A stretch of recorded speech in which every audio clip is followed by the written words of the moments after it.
It is one of the most volatile stretches of water on Earth, a narrow 30-mile wide gateway through which 20% of the world's oil must pass. For decades, the United States Navy was the undisputed master of these waves. But the rules of the game have changed. In 2026, the Persian Gulf has become a no-go zone. Through a masterclass in asymmetric warfare, Iran has established what military strategists call A2A, anti-access, area denial. Simply put, anti-access keeps the enemy from entering the door. Area denial makes it impossible for them to stay if they manage to get inside. Today, we explore how a web of underground ghost tunnels, midget submarines, and smart mines turned this waterway into an Iranian fortress. The first pillar of Iran's strategy is hidden beneath the earth.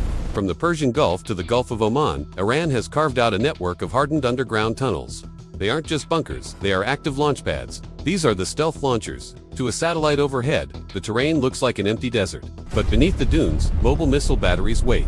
At the moment of launch, high-pressure air clears the sand. The hatch opens and a missile screams into the sky before the dust even settles. The primary weapon here is the Qatar-380, with a range of 1,000 kilometers. These cruise missiles are designed to be They fly so low to the water that they disappear into the clutter of the waves, making them nearly invisible to traditional radar. Accuracy is no longer a question of GPS. In a significant shift in 2026, Iran transitioned to the Chinese Beidou-3 satellite constellation. Combined with internal digital terrain mapping, these missiles do intent need a signal to find their target. They see the landscape and remember the way. If the missiles represent the anti-access fist, the area denial sting comes from below.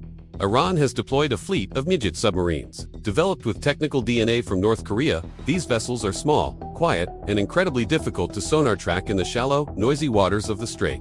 They don't need to cross oceans, they only need to wait. Armed with a mix of heavy torpedoes and tube-launched cruise missiles, these silent hunters ensure that any ship, no matter how well defended, is vulnerable from the depths. But perhaps the most terrifying layer of the A2AD bubble is the minefield.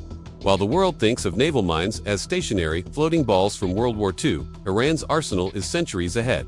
These are smart mines. They sit silently on the seabed, listening. When they identify the specific acoustic signature of an enemy hull, they don't wait for impact. They launch high-speed rockets directly upward, designed to strike the keel, the weakest part of a ship's belly. Political leaders often claim the U.S. Navy can clear these waters in days. The reality on the ground, or rather, under the water, is far more complex. The sheer variety and sophistication of these mines make traditional sweeping operations a slow, deadly gamble. The impact of this strategy is not theoretical. It is visible. Currently, an estimated 7,000 oil tankers sit stranded. The risk of Iranian fire has turned the world's most important trade route into a parking lot. Iran has already demonstrated its reach, firing upon commercial vessels, including a TIE carrier, to prove a point. Transit is no longer a right. It is a privilege. Nations must now seek explicit permission to pass by, systematically targeting regional U.S. infrastructure like the FPS-132 radar in Qatar has blinded the giants. The American security umbrella that once defined the Middle East has been folded back. The Strait of Hormuz is no longer just a geographical bottleneck.